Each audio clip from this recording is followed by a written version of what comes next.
এখন বৰ ডাঠ জংঘল আছিলে। সেই জংঘলখনত সিংহ, শিয়াল আৰু গাধ তিনিও ভাল বন্ধু আছিলে। তিনিওৱে এখন মিটিং বহালে আৰু মিটিঙত আলোচনা কৰিলে যে আমি চিকাৰ কৰিম তিনিও মিলিজুলি, আৰু সেই চিকাৰৰ আমাৰ সমান সমান ভাগ তিনিওটাই ভগাই ল'ম। কৈ সিহঁত তিনিও চিকাৰ বিচাৰি ওলাই গ'ল।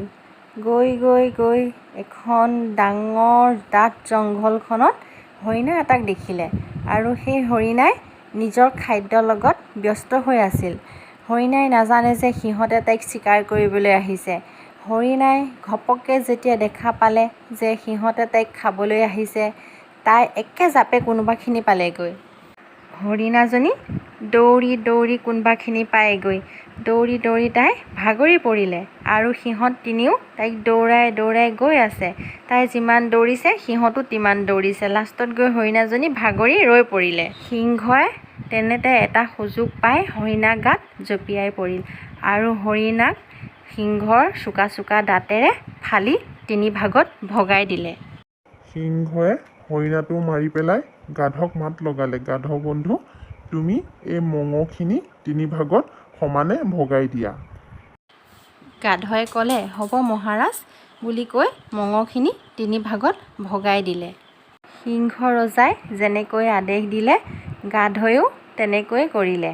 সিংহৰ কিন্তু অকণো সন্তুষ্টি নালাগিল মঙহখিনি।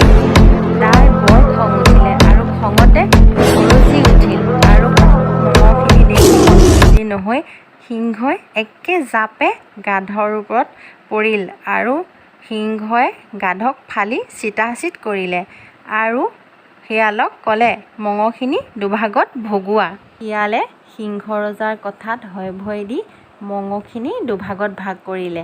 বেছিভাগ অংশ সিংহৰ ভাগত দিলে আৰু সি পিছ ছাইডৰ আধা অংশহে লৈছে।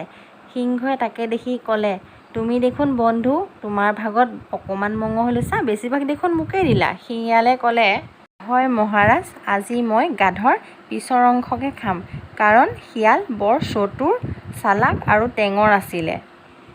সিংহই শিয়ালৰ আন্তৰিকতা দেখি মনে মনে বৰ ফূৰ্তি পালে আৰু বৰ সুখত মগ্ন হৈ পৰিলে আৰু শিয়ালক ক'লে, বাহ বন্ধু, তুমিহে মোৰ আচল বন্ধু।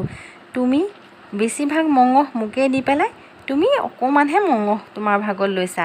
প্ৰকৃততে তুমিহে মোৰ আচল বন্ধু। সেই গাধটোৱে বুজি নাপাই পেলাই সি মঙহৰ লগত সি যুক্তি কৰিছিলে বেচেৰা।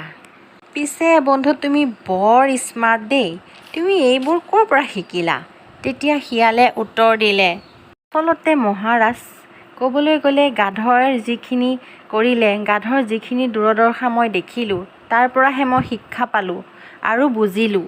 মহাৰাজ, মই আজি এইটোৱে বুজি পালোঁ যে কেৱল আমি নিজৰ ভুলৰ পৰা নহয়, আনৰ ভুলৰ পৰাহে শিক্ষা পাওঁ। হয় মহাৰাজ, আমি নিজৰ ভুল তেতিয়াহে স্বীকাৰ কৰোঁ যেতিয়া আনৰ ভুল দেখি বুজি পাওঁ আৰু উপলব্ধি কৰোঁ।